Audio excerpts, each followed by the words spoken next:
Hello, I am Dr. Chanchaldeep Kaur with another interesting and learning episode of B.Pharma or B.Pharmacy on the important unit of Drug Information Services, which is very important unit of the section of Clinical and Hospital Pharmacy of B.Pharma 7th semester. Let's start our episode while taking a look at what we are going to learn today. Module 1 is Introduction. Module 2 Sources of Information on Drugs or Diseases. Module 3 Sources of Information on Treatment Schedules. Module 4 Procurement of Information. Module 5 is Computerized Services. Module 6 Retrieval of Information. Module 7 Medication Errors. And Module 8 is the conclusion. Module 1 Introduction. Let's start with general introduction about drug information services. Drug information services are the services provided by pharmacy section to various other sections related to health services like nurses, physicians, other pharmacists and different allied health services of the hospital. In most of the hospitals there is a section named as Drug Information Center, which is also known as DIC, which provides these services named as Drug Information Services. An important aspect of pharmaceutical services is that of maximizing rational drug use. In this regard, the pharmacist in concert with the medical staff must develop policies and procedures for assuring the quality of drug therapy. The pharmacist should conduct, participate in and support medical and pharmaceutical research appropriate to the goals, objectives and resources of the pharmacy and the institution. The important functions under drug information services we will be discussing now. First, provide latest information to all the health professionals. To provide training to the staff as required in the hospital, to answer queries of physicians, nurses or any other staff of the hospital, to update the informations related to new drugs, to provide all the informations related to the drugs used as per hospital formulary, to provide various informations related to proper functioning of hospitals. They provide knowledge of facts through reading, study or practical experiences on chemical substance that is used in diagnosis, prevention and treatment of a disease. It covers all types of information including objective and subjective information as well as information gathered by scientific observation or practical experience. Drug information services documentation in hard copy of the digital formats that offers complete drug information upon request to physicians and other medical staff members. This function may be facilitated through subscribing to an authorized drug information service and disseminated electronically via computer terminals, handheld devices or written text.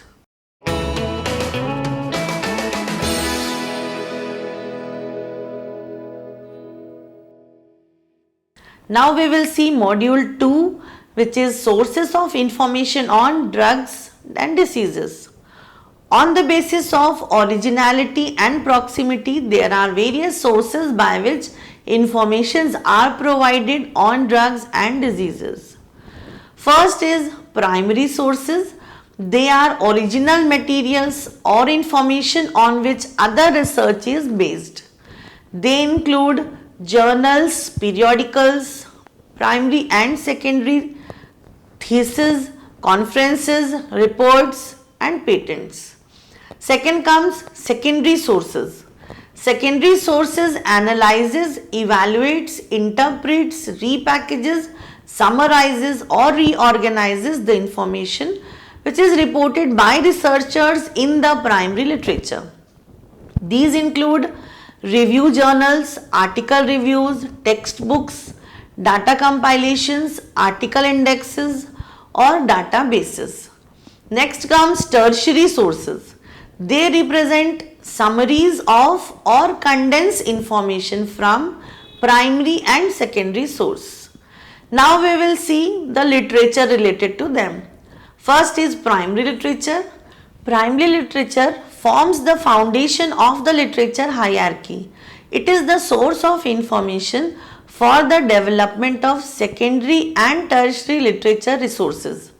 Primary literature is comprised of original research that is written in the author's own words. It consists of research studies, case reports, editorials and letters to the editor. Most primary literature contains a detailed description of the study design, methodology and scientific results. The reader is able to critique and analyze the study in order to develop a conclusion. Examples of excellent primary literature resources include research articles and studies published in the journals like New England Journal of Medicine, Journal of the American Medical Association, Archives of Internal Medicine, Annals of Internal Medicine, Lancet and British Medical Journal, etc. These publications are among about 100 others designated as core clinical journals by the National Library of Medicine. They are important journals because they contain information that is significant to medical practice.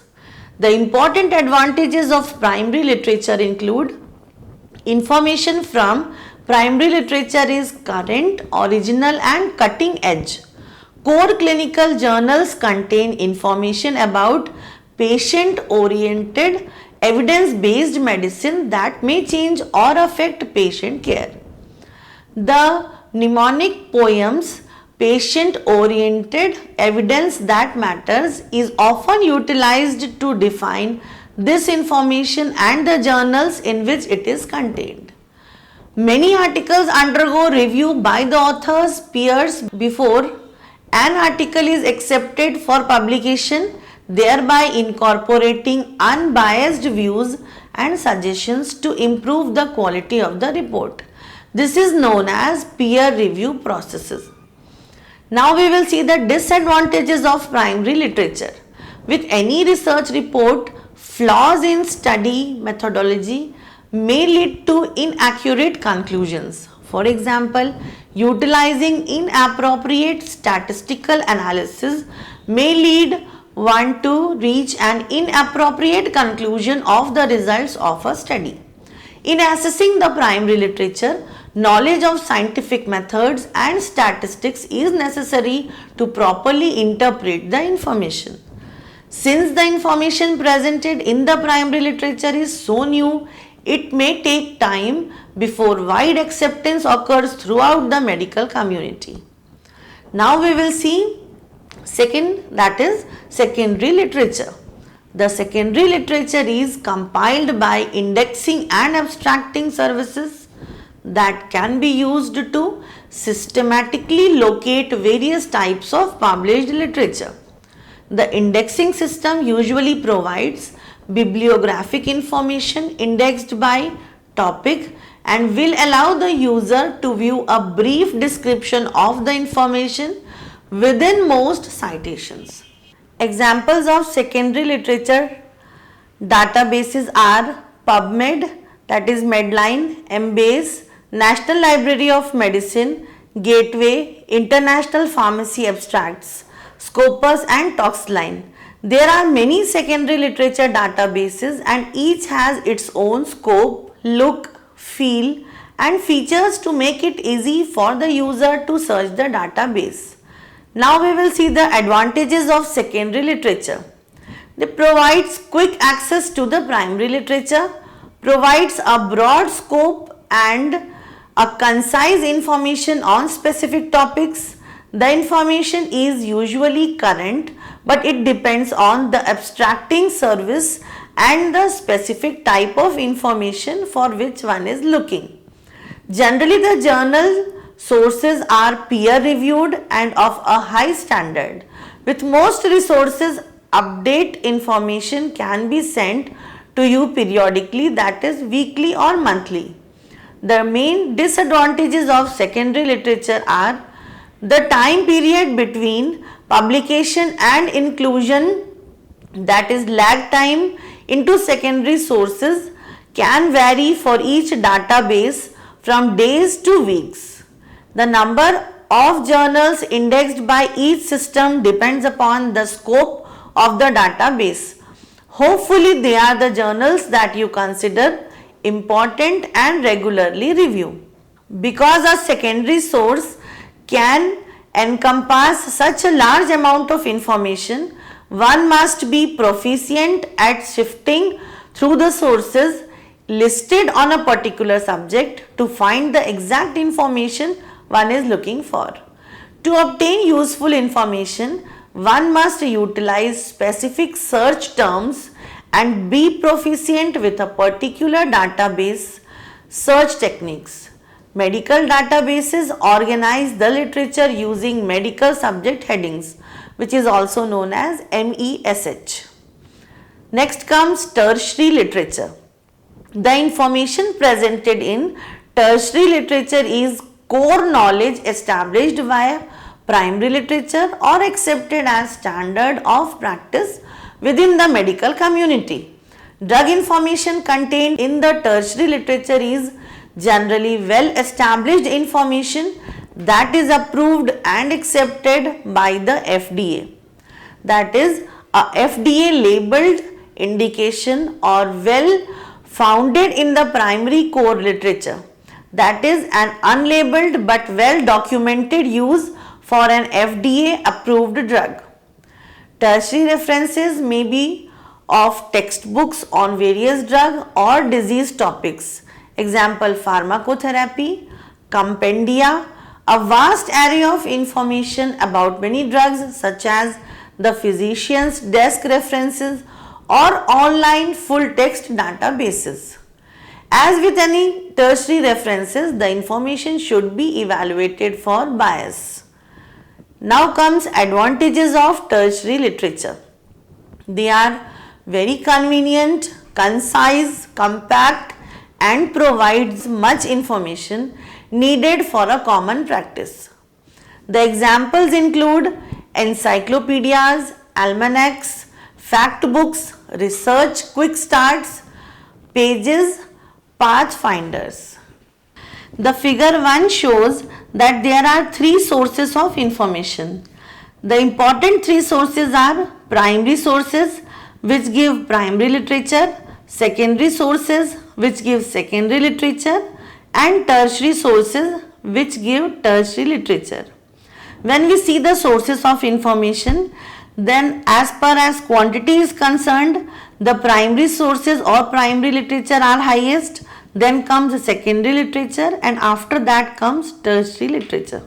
Now we will discuss search strategy for drug information collection. Sometimes a search will require all 3 sources of information like a tertiary source to familiarize yourself with the topic. Secondary, to identify appropriate primary literature. Carefully evaluated primary literature.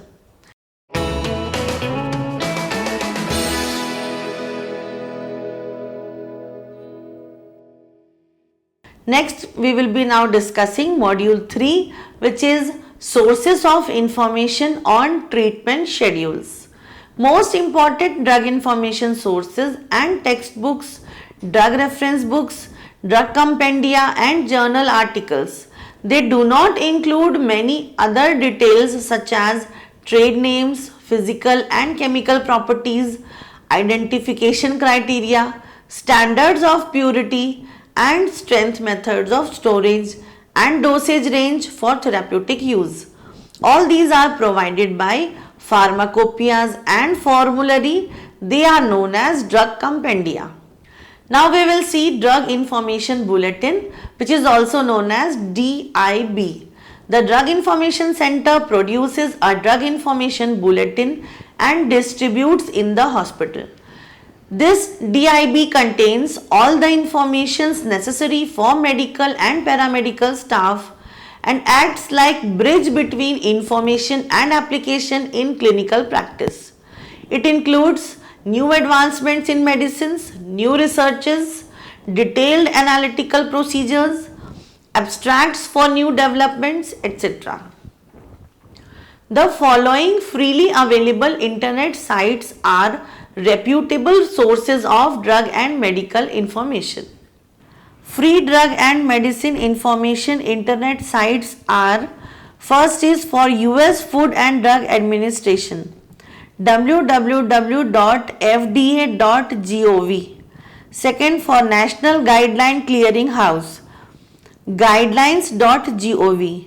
For Merck Medicus, www.markmedicus.com/pp/us/hcp-home.jsp.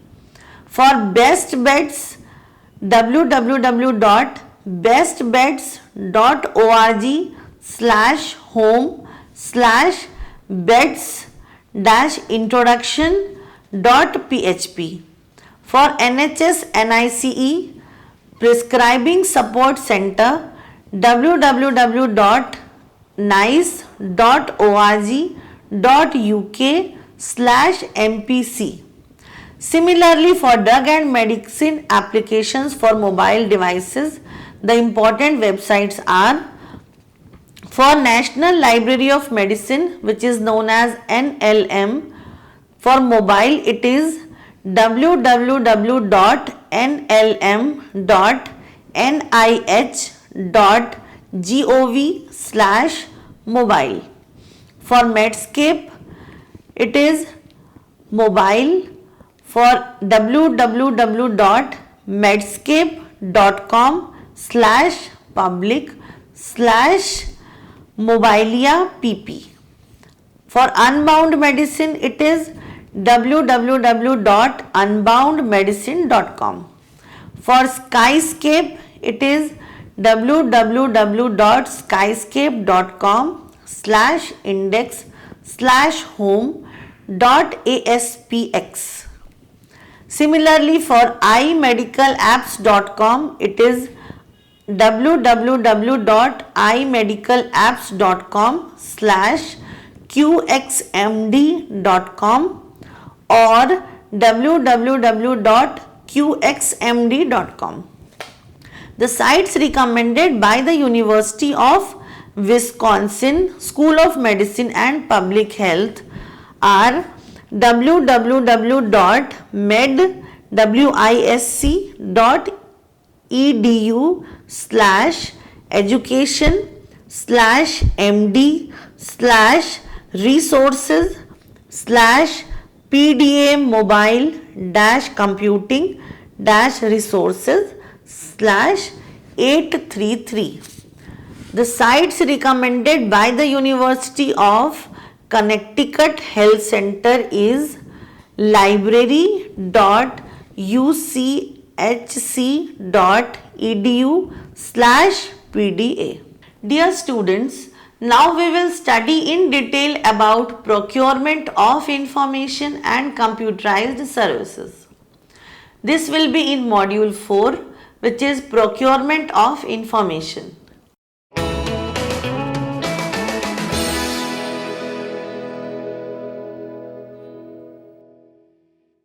Procurement of information systems, effectively also known as POISE, that is POISE, is the integrated system for obtaining informations in the hospitals.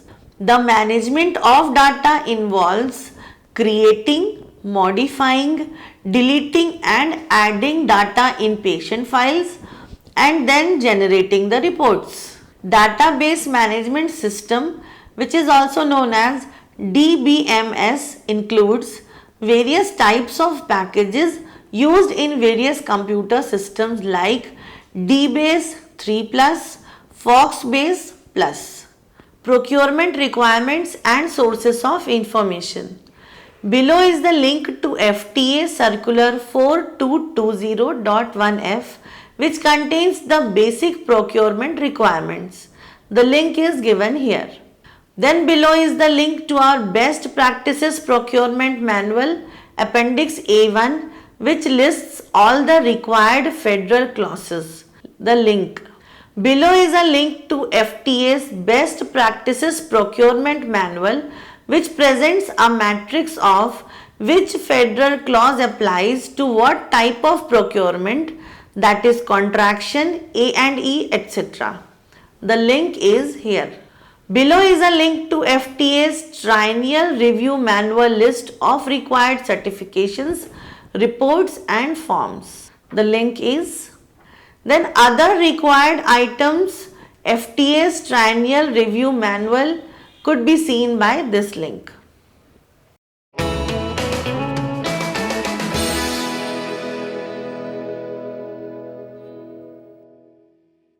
Now we will be discussing module 5, which is computerized services.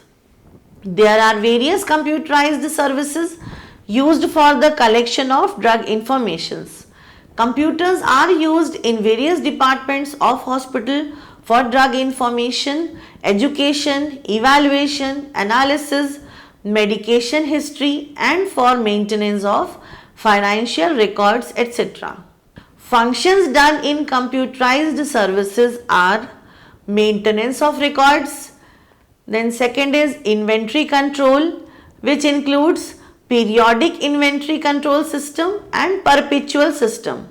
Third is medication monitoring, which includes pharmacokinetic and non-pharmacokinetic. Fourth is drug information services. Fifth is data storage and retrieval. Sixth is marketing and distribution. Seventh is pharmaceutical industries. And eighth is hospital pharmacy and retail pharmacy. The important computer programs are discussed now. First is Medlars. The full form of Medlars is Medical Literature Analysis and Retrieval System. It is a computerized system of biomedical bibliographic retrieval.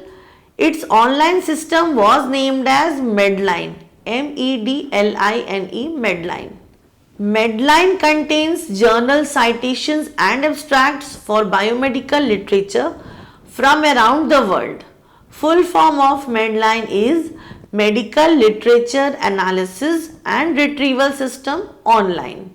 It is a bibliographic database of life science and biomedical information. It includes literature of articles from academic journals of following areas, that is medicine, nursing, pharmacy, dentistry, veterinary medicine, healthcare, biology, biochemistry, molecular evolution, etc. Compiled by the United States National Library of Medicine, which is also known as NLM.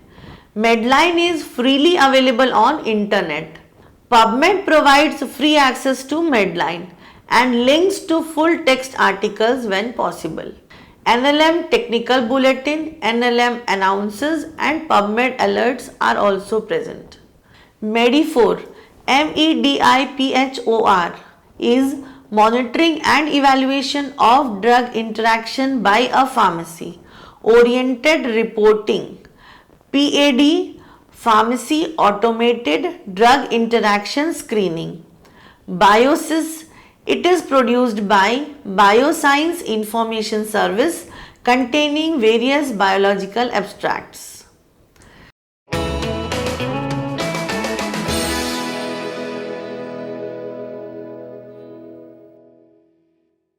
Now we will discuss module 6, which is retrieval of information.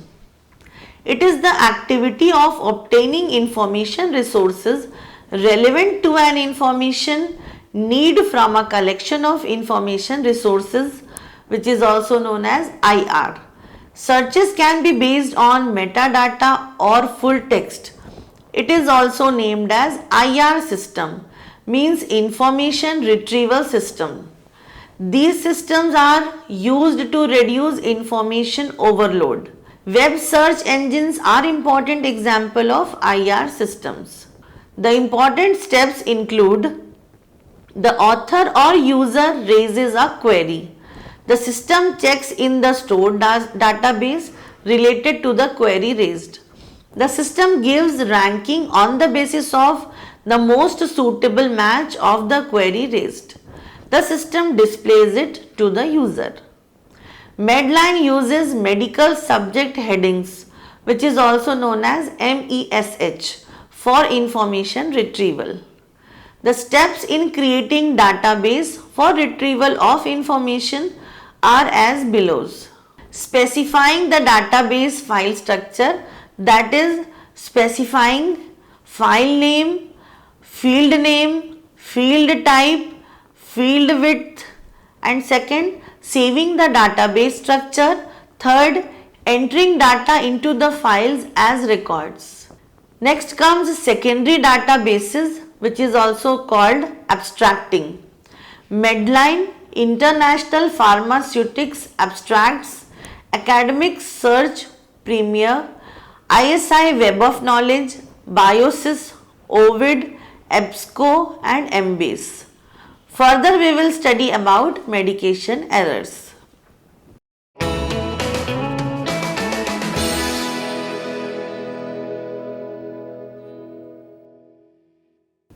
So, the module 7 is medication errors. The council defines a medication error as any preventable event that may cause or lead to inappropriate medication is in the control of the healthcare professional, patient or consumer.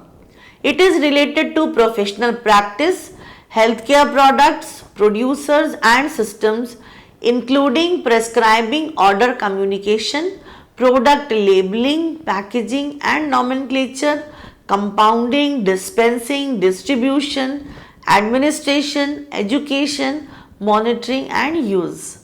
The medication error is not only clinically significant in many occasions, it has serious economic consequences like extended hospital stays, additional treatment and malpractice litigation. There are various types of medication errors. They include: first is knowledge based errors. They are of three types: general, specific and expert. Second is rule based errors. They are of two types: the misapplication of a good rule and the application of a bad rule. Third comes action based errors. They are also of two types: spelling mistake and slip of a pen. Fourth comes memory based errors. They are also of two types: forgetting the history of patient and drug interactions. Now we will see what are the important causes of these errors. Too many telephone calls. It is around 62%. Overload or unusually busy day. This is 59%. Too many customers, 53%. Lack of concentration, 41%. No one available to double check, 41%. Staff shortage, 32%. Similar drug names, 29%. No time to counsel, 29%. Illegible prescription, 26%. Misinterpreted prescription, 24%. Now we will see what will be the prevention of these errors. The students are taught the basic principles of therapeutics and tested on their practical application. Second, prescribers are kept up to date. Third, computerized decision support systems can also train prescribers to make fewer errors. Fourth, improving of rules. Fifth, technical errors can be prevented by training. So, these were the important aspects related to medication errors.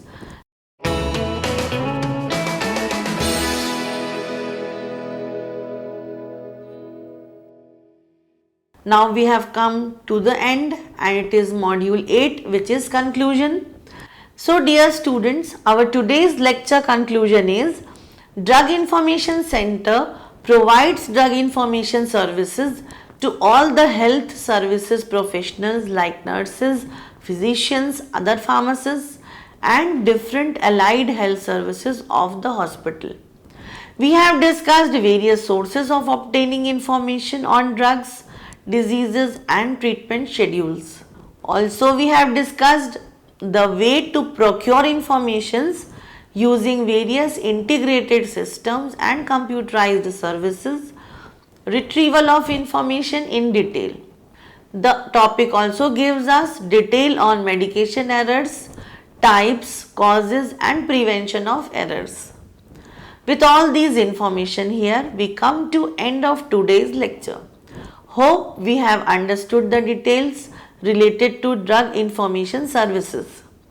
Further, have a look again on the complete topic yourself so that you are thorough with it, as we know that whole medical services depend upon availability of informations related to drugs, disease and treatment schedules. Hence, the topic is very important and should be well understood. So dear students, this is Dr. Chanchal taking leave from you with the hope that you enjoyed and understood today's lecture. We will continue in our next lecture with the topic manufacture of sterile and non-sterile products. If you want to learn more and enhance your knowledge, you may log on to our website for MCQ, quizzes, LORs, www.cec.nic.in. Till then, keep studying. Goodbye.